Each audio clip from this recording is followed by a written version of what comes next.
अब देखिए, कांग्रेस के सामने तो ये संकट है, और सिर्फ केरल का ही मामला नहीं है, और जगह का भी मामला है।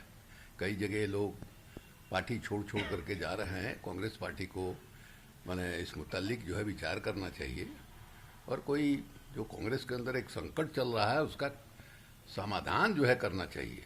अगर उसी के वजह से ये चारों तरफ जो है भ्रम बना हुआ है, किसकी अथॉरिटी है किसकी नहीं है, इस कंफ्यूजन को कांग्रेस पार्टी को दूर करना चाहिए, तो और नुकसान होगा। मनोहर लाल खट्टर ने अविश्वास प्रस्ताव जीत लिया आज। काफ़ी बड़े मार्जिन से जीता, 55 और 35 का हमने देखा कि ये है, तो काफ़ी बड़ा मार्जिन था। इन लोगों को उम्मीद थी कि जो किसान आंदोलन का दबाव है, उस दबाव के चलते जो जाप वाले लोग हैं वो हो सकता है कि सरकार से समर्थन वापस ले लें। इसी उम्मीद के साथ हमको लगता है कि अविश्वास का प्रस्ताव पेश किया गया था, लेकिन मैंने जो लोग ये सोच रहे थे उस तरह से नहीं हुआ। ममता बनर्जी ने आज जब नॉमिनेशन फाइल करने जा रहे थे तो उनके साथ धक्का मुक्की की। उन्होंने बोला कि साजिश की गई है मेरे खिलाफ। नॉमिनेशन के बाद हुई थी घटना, शायद नॉमिनेशन के बाद घटना हुई। उनका आरोप है कि किसी ने हमको पीछे से धक्का दिया और उसकी वजह से हमको चोट आई, गाड़ी पैर पर चढ़ गया या दरवाज़ा बंद किया, ये वो कह रही हैं। और उसके बाद जो है, जो स्वाभाविक है कि भारतीय जनता पार्टी आरोप लगा रही है कि साहब ये आप चुनाव जीतने के लिए हथकंडा इस्तेमाल कर रही हैं। लेकिन जो हमने विजुअल देखा और ममता बनर्जी के चेहरे पर दर्द जो है साफ दिखाई दे रहा था। अब सवाल ये लोग ये उठा रहे हैं कि आपकी सुरक्षा वाले क्या कर रहे थे, माने मुख्यमंत्री के नज़दीक, इतना नज़दीक कैसे लोग चले गए। तो भाई, इस देश में प्रधानमंत्री की हत्या हुई है, मुख्यमंत्रियों की हत्या हुई है, तो ये तो कोई खास बात नहीं है। तो हमको नहीं लगता है कि भारतीय जनता पार्टी जिस तरह से तिकड़म कर सकती है या नाटक कर सकती है, वो कैलिबर जो है दूसरे लोगों में नहीं है हिंदुस्तान में। ये शुभेंदु अधिकारी कह रहे हैं कि ममता बनर्जी जो अल्लाह अल्लाह जप रही हैं उसको बंद कर देना चाहिए, उनके जवान पर हिंदू धर्म तो है। ले जा रहे हैं वही लोग। ये तो इसने तो चंडी पाठ भी किया, तो चंडी पाठ वो भूल गए, और चंडी पाठ के बाद शाम में वो मजार पर चादर चढ़ाने गई, वो उनको याद है। तो ले आना चाहते हैं वो चुनाव को, यहीं अल्लाह और श्री राम के बीच में वो चुनाव जो है कराना चाहती हैं। लेकिन ममता बनर्जी जो है वो बताए कि बनर्जी मैंने हम भी ब्राह्मण बिरादरी के हैं, और हमको जो है हिंदू धर्म के बारे में आप लोगों से ज़्यादा जानकारी है, और ये बिल्कुल सही बात है।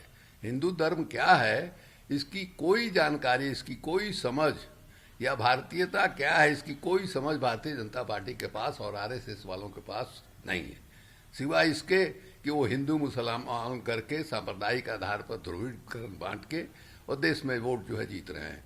उनके सामने चुनाव जीतना ही महत्वपूर्ण है। देश चूल्हे भाड़ में जाए, डेमोक्रेसी से कोई मतलब नहीं, संविधान से कोई मतलब नहीं है। बस चुनाव किसी न किसी तरह से, तो चुनाव जीतने वाले मशीन की तरह नरेंद्र मोदी और अमित शाह हो गए हैं।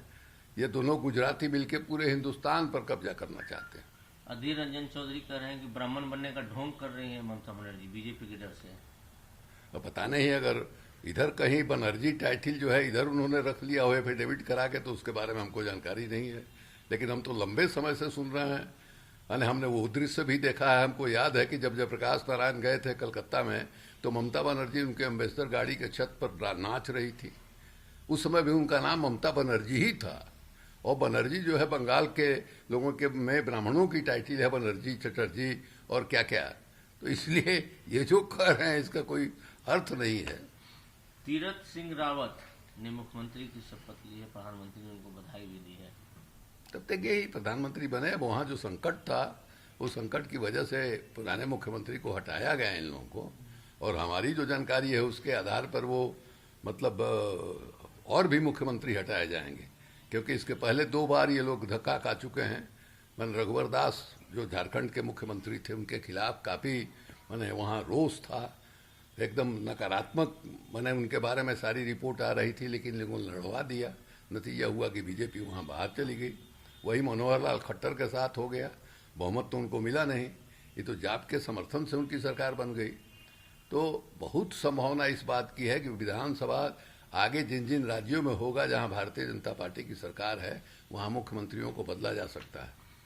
अरविंद केजरीवाल ने घोषणा की है कि जो सीनियर सिटीजन है उनको अयोध्या वो फ्री में दर्शन कराएंगे, फॉलो करते हैं रामराज का 10 प्रिंसिपल को। ठीक है, आजकल तो यही सब हो ही रहा है राजनीति में। कोई अयोध्या का दर्शन करा रहा है, कोई राम का दर्शन करा रहा है, कोई चारों धाम करा रहा है। तो देश जहाँ था 1000-1500 बरस पहले वहीं लोग रखना चाहते हैं। उसी तरह का अंधविश्वास डॉक्टर लोहिया ने कहा था कि लोग जो यूरोप के लोग यानी आसमान का, ग्रहों का पता लगा रहे थे उसकी ये किस ढंग से फंक्शन करता है, और हमारे यहाँ लोग देख रहे थे कि गर्भ में जो बच्चा है वो नर है कि मादा है, इसका पता लगा रहे थे। ये बदरुद्दीन अजमल ने कहा है कि वीडियो जो उनके खिलाफ चल रहा है वो 100% झूठा है। टीवी वाले अपनी रेटिंग के लिए ऐसा फेक वीडियो चला रहे हैं उसका। हमको कोई जानकारी नहीं है, ना वीडियो हमने देखा है, ना उसके बारे में हमको कोई जानकारी है। देवेंद्र फडणवीस ने प्रिविलेज नोटिस मूव किया है महाराष्ट्र के होम मिनिस्टर के खिलाफ। मैंने किस सवाल एक मामला आया था जिसमें ये बात कही जा रही थी कि जो पिछले दिनों मुकेश अंबानी के घर के पास कुछ मिला था, उसको लेकर जो बयान गृह मंत्री ने दिया था उससे वो संतुष्ट नहीं था। वो तो उनके मुकेश अंबानी के घर से मैंने 1.5 किलोमीटर दूर पर एक गाड़ी मिली थी जिसमें मैंने विस्फोटक सामग्री था, जिलेटिन कहलाता है, वो मिला था। और जिनकी गाड़ी थी या जिनके पास वो गाड़ी थी उनकी लाश मिली।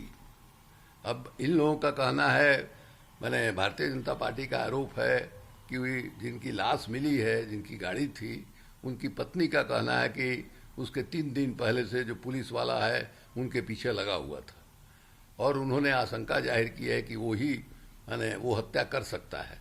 उस पर वो लोग कह रहे हैं गिरफ्तार करो, ये मांग उठी थी।